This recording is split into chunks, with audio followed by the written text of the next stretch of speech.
Hello student, welcome to EPG Pathsala. I am Dr. Vishwanath Tiwari from Central University of Rajasthan.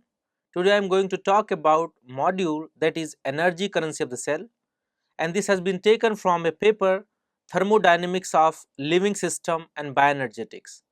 So what is the objective of this module? So we will discuss about different energy currency of the cell.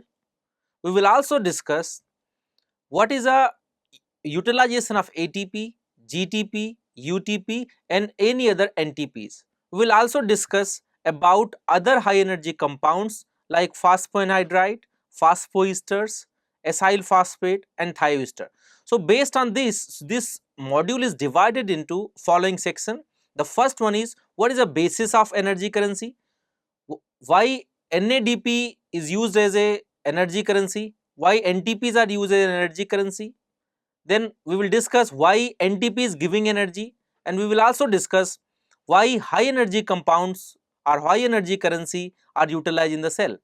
Module is, you know that when a simple precursors like nucleotides are converted into polymers like DNA, RNA and protein, energy is required for the condensation and making a ordered sequences. So precursor for the DNA and RNA synthesis are nucleotides, triphosphates, and polymerization is result into the cleavage of phosphoanhydride linkage that is present between alpha and beta phosphate, which result into the release of pyrophosphate, that is PPI. So the molecule which transfer to the growing polymer in these reaction are adenylate such as AMP, guanylate such as GMP, cytidylate or uridylate in the case of RNA. But deoxyanalogues such as TMP are utilized in the DNA synthesis. Not only that, when we have activation of amino acid for the protein synthesis, that also involves utilization of energy that is coming from ATP or GTP. In all these cases, whenever a synthesis take place, ATP or its homologue are used as a exergonic part that promotes the endergonic processes of synthesizing a polymer of a specific sequence. There are another molecules that also act as a storage of energy in the cell, which is also known as high energy compounds such as phosphoanhydride, phosphoesters, acyl phosphates and thioester. So we will also discuss the mechanism of favorable energy changes for these high energy compounds. We will also discuss why different enzyme requires different energy equivalents. In this module, we will also discuss what is the difference in the delta G and other changes in different high energy compounds. We will discuss how nucleotide triphosphates or NTPs are used as energy currency. Although we have focused on ATP as cell energy currency and donor of the phosphate group, but all other nucleoside triphosphates like GTP, UTP and CTP and all their deoxynucleotide triphosphates like DATP, DGTP, DTTP and DCTP are energetically equivalent to the ATP. But most of the enzyme uses ribose based triphosphate as an energy currency. The free energy change associated with hydrolysis of its phosphoanhydride linkage of the ATP is same for all the NTPs and DNTPs, as they have same constraints, which we will discuss in this module, because they have same constraint which is responsible for ATP production or ATP hydrolysis. During the various biological function, these other nucleotides are generated and maintained as nucleoside triphosphates by phosphate group transfer to the corresponding nucleoside diphosphates, that is known as NDCPs, and monophosphate like NMPs. For example, ATP is triphosphate, ADP is diphosphate, and AMP is monophosphate. ATP is the primary high energy phosphate compound produced during the catabolism, for example, in the glycolysis, oxidative phosphorylation, in photosynthesis, and photophosphorylation. Several enzymes carries phosphate group from ATPs and transfer to other molecules. They may take phosphate group from other NTPs. The delta G change for the hydrolysis of other NTPs are same as the ATP. Therefore, conversion of one NTP into another have delta G of 0. Therefore, they can be interconverted, or you can say, because Gibbs free energy change is 0, so they are existing in the equilibrium. Enzymes that involve in the reaction are nucleoside triphosphate adenylate kinase that convert nucleoside into the nucleotide. And you can see here is the equation shows nucleoside triphosphate when interact with the AMP, it is converted into nucleoside diphosphate and ADP. So you can say that this enzyme is involving in interconversion of different NTPs. Similarly, we have another enzyme that is nucleoside diphosphate kinases that catalyzes exchange of phosphate group between different nucleoside diphosphates. The activity of this enzyme, nucleoside diphosphate kinase, maintain an important equilibrium if you remember the TCA cycle, where GTP is produced in the TCA cycle and it is converted into the ATP with this kinase enzyme.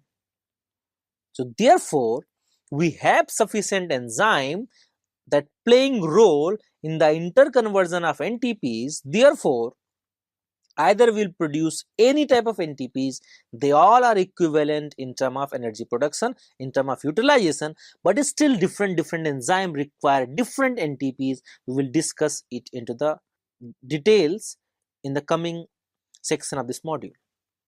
The nutrient which contain energy in low energy covalent bond that are not useful to do most of the kind of work in the cell.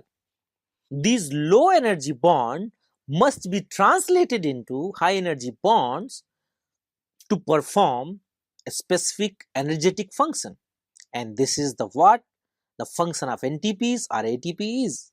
A continuous supply of ATP is so crucial that if a protein that is used for ATP production, if it is inhibited, if it is attacked, then a person is dies within the minute. And such example, if you remember, is cyanide compound. They will inhibit cytochrome oxidase, that is complex 4, and inhibit the ATP synthesis. The cyanide inhibit by binding to the copper atom that is present in the complex 4, and this binding blocks electron transfer in mitochondria and ATP production, and therefore is going to be a lethal drug for a person who is taking cyanide. Then question come, why NTPs gives energy? So the conversion of ATP into ADP and inorganic phosphate, or in some other cases ATP into AMP and PPI, that is pyrophosphate, is very important for energy production from the ATPs. Then why this ATP produces energy? So ADP dependent reaction, ATP dependent reaction is driven by hydrolysis of ATP, and this reaction of ATP appears to be single hydrolysis reaction in which water displaces inorganic phosphate. ATP hydrolysis usually accomplishes nothing but the liberation of the heat or release of the heat, which cannot driven a chemical process in an isothermic system.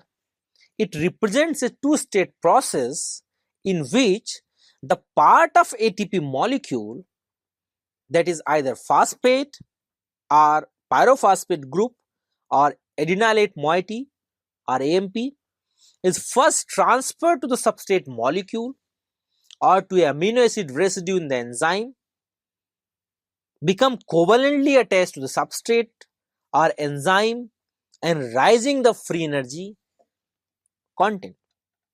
Then in the second step, the phosphate containing moiety transfer the first step in displace and generating the PPI and inorganic phosphate or AMP.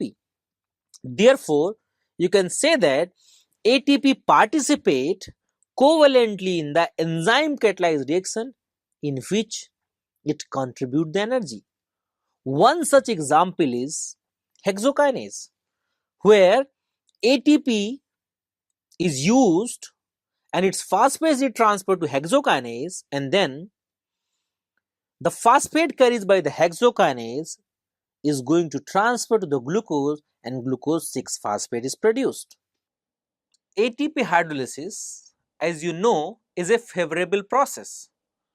So, what is the reason that makes ATP hydrolysis favorable?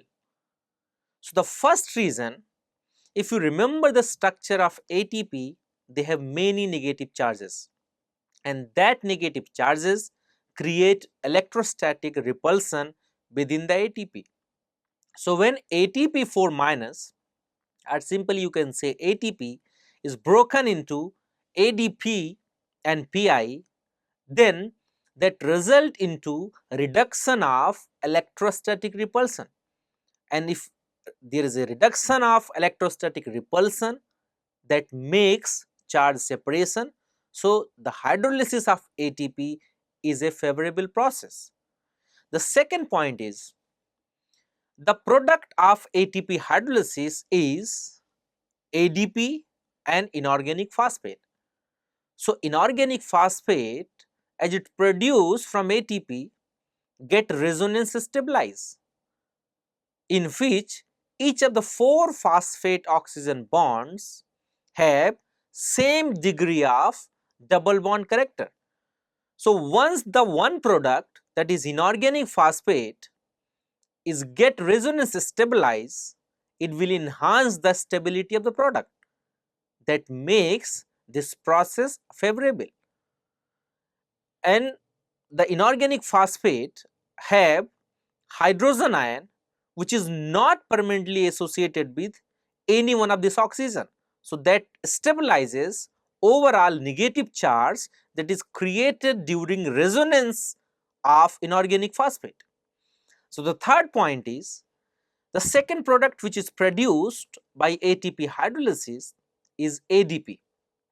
So, ADP 2 minus, which release because of breakdown of ATP, give its proton at physiological pH, which is pH 7, and converted into ADP 3 minus.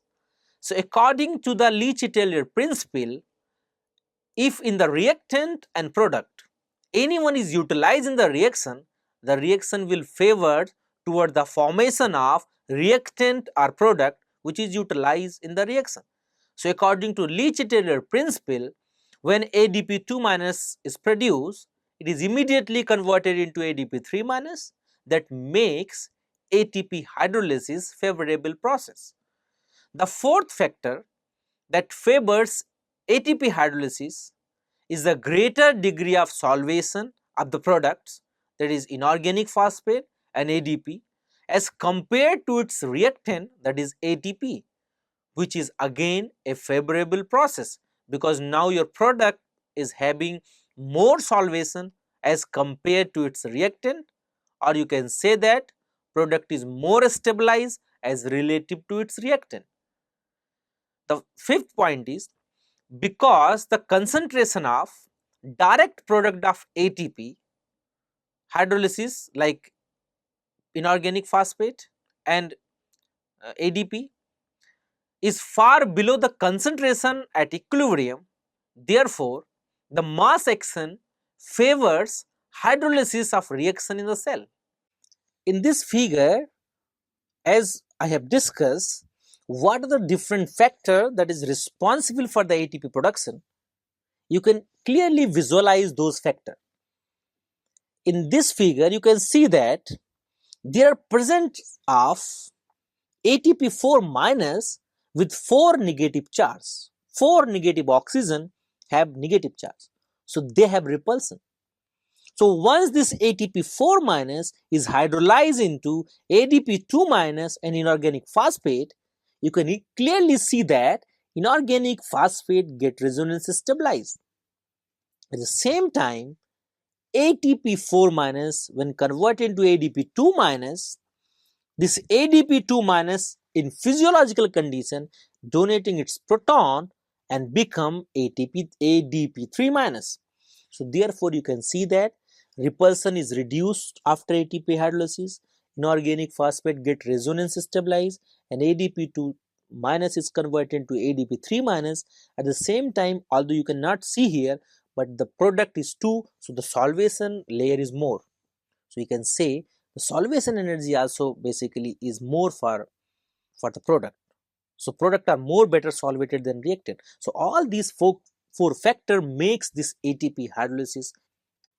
Although the hydrolysis of ATP is highly exergonic. When you are saying exergonic, that means heat is elaborated from this, heat is released from this. With a delta G of minus 30.5 kilojoule per mole, the molecule of ATP is kinetically stable at pH 7 because the activation energy for ATP hydrolysis is relatively high. Therefore, it cannot spontaneously release its heat until we require. So, rapid cleavage of phosphoanhydride bond occur only when it is present in the active site of enzyme or it is catalyzed by the enzyme. This shows that being an exergonic reaction, still we will not have a spontaneous cleavage of this ATP.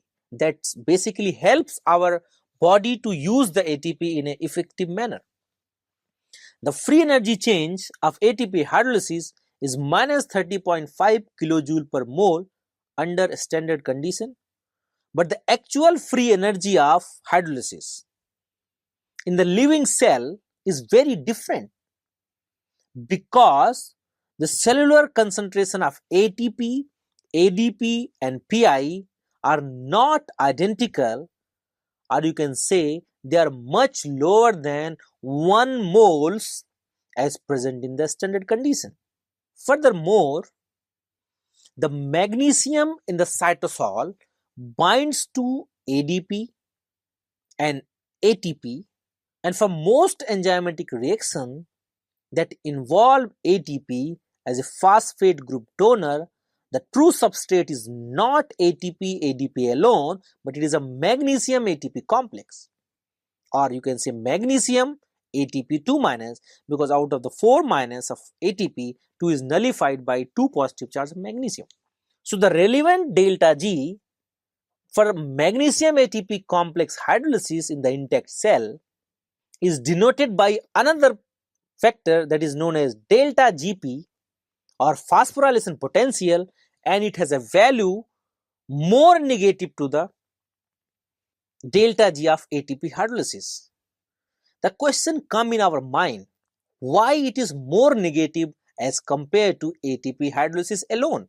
The first point that is come in our mind that magnesium may stabilizes negative charge of ATP4 minus, but magnesium also stabilizes phosphate, magnesium also stabilizes ADP, and magnesium also increases the solvation layer.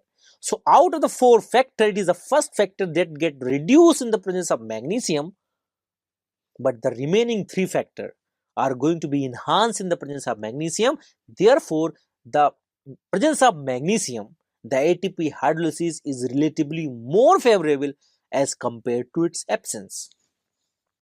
Some process directly hydrolyzes ATP or GTP. For example, non-covalent binding of ATP or GTP followed by hydrolysis to ADP into or GTP and PI can provide energy to cycle some protein between two conformation and its mechanical movement. This occur in muscle contraction, in the movement of enzyme along with the DNA and ribosome along with messenger RNA. The energy dependent reaction catalyzed by helicases, RAK protein and some topoisomerases also involve direct hydrolysis of phosphoanhydride bond of NTPs. The GTP binding protein that act in signaling pathway directly hydrolyzing GTP to drive the conformation changes that terminates signal triggered by hormones or other extracellular factors. The phosphate compounds found in the living organism can be divided somewhat arbitrarily into the true group based on the standard free energy of the hydrolysis. The high energy compound which is having delta G more negative than minus 25 kilojoule per mole or low energy compound which is having less delta G negative. The breaking of all chemical bonds require an input of energy. The free energy released by hydrolysis of phosphate compound does not come from a specific bond that is broken.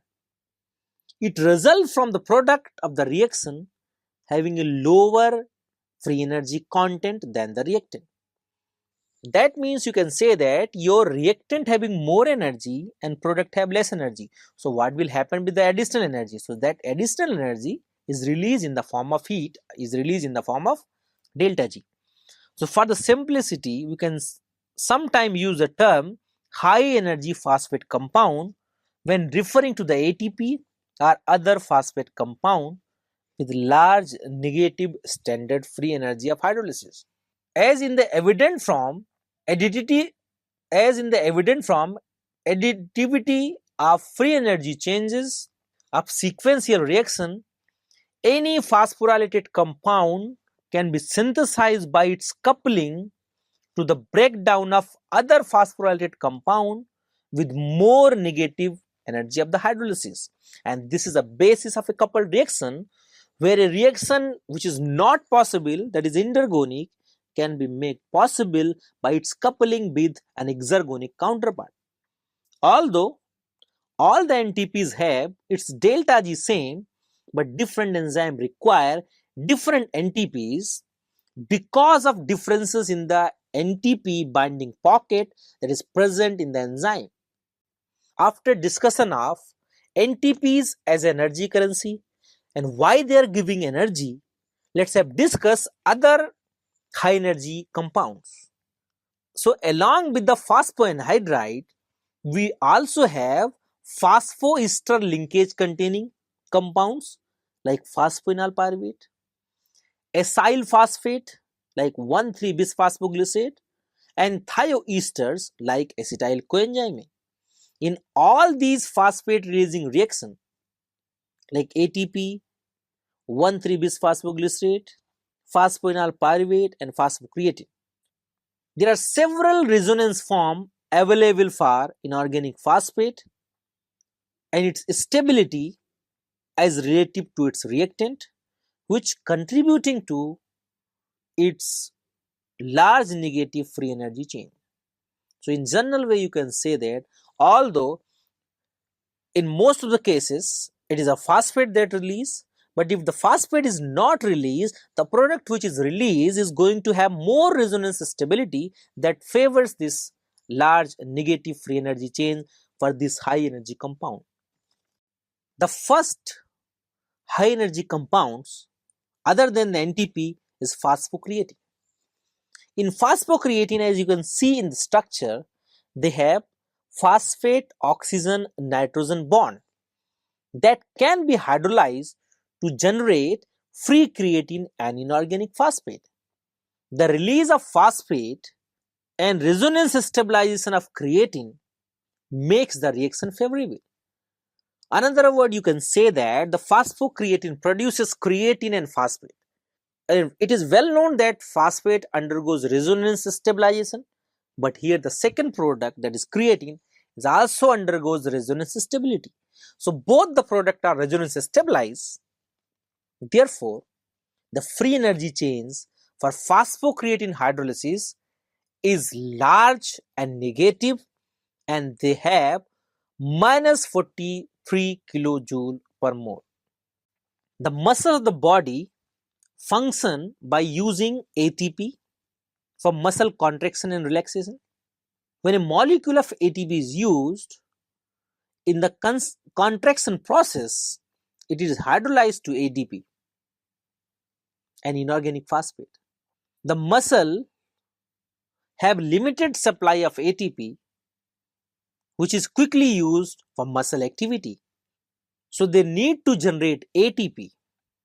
One way to generate ATP is the use of creatine phosphate or phosphocreatine, which is a stored high energy compound in the muscles. So the phosphocreatine, how it is created in the muscles? So the phosphocreatine is formed from part of three amino acids. The first is arginine, second is glycine, and third is methionine. It can be synthesized by formation of guanoacetate from arginine and glycine in the kidney, followed by methylation by S-adenosylmethionine to creatine in the liver, and phosphorylation by creatine kinase, where ATP is required, to phosphocreatine in the muscle. And this phosphocreatine is synthesized in the liver, is transported to the muscle cell via bloodstream for its storage, and creatine phosphate shuttle facilitate transport of this high energy phosphate from mitochondria. It can anaerobically donate phosphate group to ADP to form ATP during the first 2 to 7 seconds, followed by intense muscular or neuronal effect. Therefore, you can say that phosphocreatine is important for muscle function. The excessive ATP can be used during the period of low effect to convert creatine to phosphocreatine. The reversible phosphorylation of creatine is catalyzed by enzyme creatine kinase. So the presence of creatine kinase in blood plasma is indicative of tissue damage and is used in the diagnostic of muscular dystrophy such as myocardial infarction when it will take place in the heart muscle. So you will know that creatine kinase have multiple forms. So some form is found in the brain, some found in the muscles, some in the heart. So based on the isoform, we can identify, we can diagnose, or we can use this as a clinical marker for myocardial infarction. The cell ability to generate phosphocreatine from excess ATP during the rest, as well as its use of phosphocreatine for quick generation of ATP during intensive activity, provide it as a spatial and temporal buffer of ATP concentration in the muscles. So in other words, you can say that phosphocreatine acts as a high energy resource in the couple reaction. The energy given from donating the phosphate to generate other compound, in this case ATP. And the phosphocreatine play a very important role in tissue that have high and fluctuating energy demand, such as muscle and brain. So other high energy compound is phosphoenol pyruvate. So phosphoenol pyruvate contain a phosphate ester bond that undergoes hydrolysis to yield enol form of pyruvate, and directly product of this reaction is tautomerized to more stable keto form of the pyruvate. So because this reactant has only one form, that is enol, and product have two form, therefore the pyruvate undergoes resonance stability because of tautomerization. So as I told you, for other high energy compound, here phosphoenol pyruvate produces inorganic phosphate, and the pyruvate both get resonance stabilized. So they will produce high energy. Not only that, phosphoenol pyruvate is going to have highest Gibbs free energy change if you compare it with the other high energy compound. This comes because of direct conversion of pyruvate into the keto form of the pyruvate, enol form of pyruvate into keto form of the pyruvate, and resonance stability of inorganic phosphate. After discussion of other high energy compound, let's discuss the high energy compound, that is 1,3-bisphosphoglycerate. So this 1,3-bisphosphoglycerate contain an anhydride bond between carboxylic group at C1 and phosphoric acid. So during the hydrolysis, this phosphate is removed or released from the carboxylic group, and this have a delta G of minus 49.3 kilojoule per mole. So what happens in this reaction when H2O is added across the anhydride bond of 1,3-bisphosphoglycerate, inorganic phosphate is released and produces 3-phosphoglyceric acid, which immediately loses a proton from its carboxylic ion and produces 3-phosphoglycerate. Therefore, again you can say that the product which is produced undergoes converted into other product, and the 3-phosphoglycerate which is produced undergoes resonance stability. So here you can see that inorganic phosphate get resonance stabilized, 2-phosphoglycerate get resonance stability, as well as the immediate product of this 1,3-bisphosphoglycerate is converted into 3-phosphoglycerate. So these three factors make this process a very favorable process. The other high energy compound is thioesterases. When you are saying thiol, that means we are involving sulfur. So thioester have sulfur atom replacing usual oxygen in the ester bond, and they have very high free energy of hydrolysis.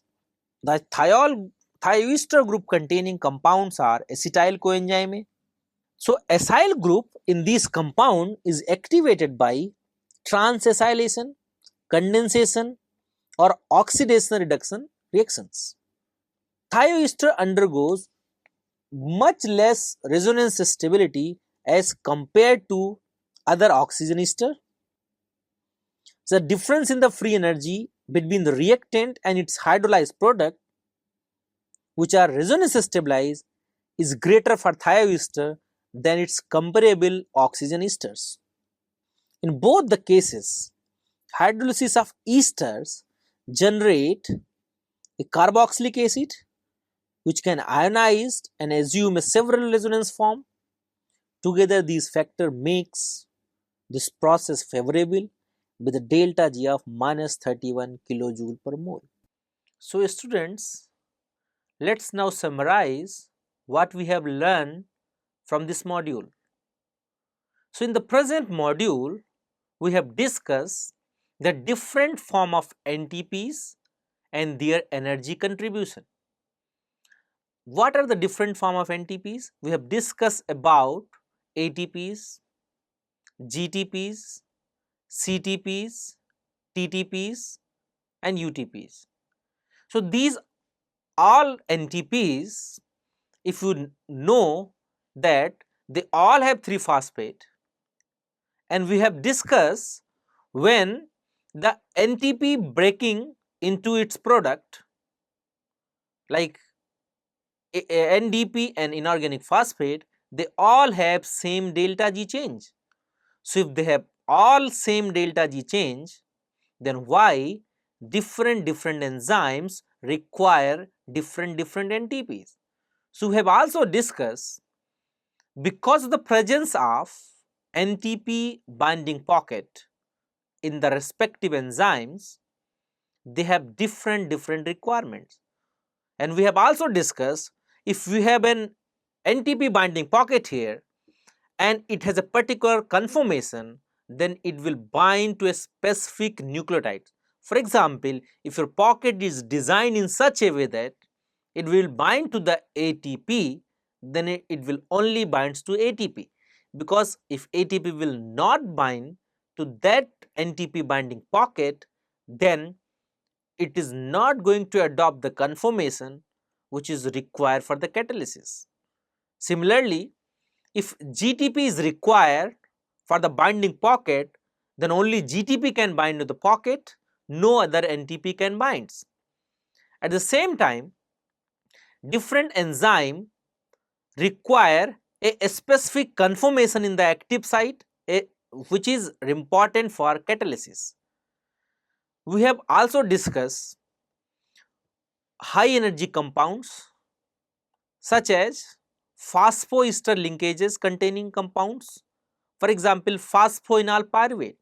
So we have discussed how your phosphoenol pyruvate is going to produce energy by having its hydrolysis with delta G negative. We have also discussed some acyl phosphates such as 1,3-bisphosphoglycerate, and we have discussed why this 1,3-bisphosphoglycerate is going to have delta G negative or delta G favorable. We have also discussed what is the significances of thioesters such as acetyl coenzyme A for the ATP production, or we have also discussed how acetyl coenzyme A itself have delta G negative, and that will help for a favorable process, that will help to make metabolic reaction favorable. And we have also discussed their energy production mechanisms. Similarly, we have discussed that hydrolysis reaction of all these high energy compounds are large and negative standard free energy change. We have also discussed, in all the cases, either it is NTPs, either it is high energy compounds, the product are more stable than reactant. Why this is more stable?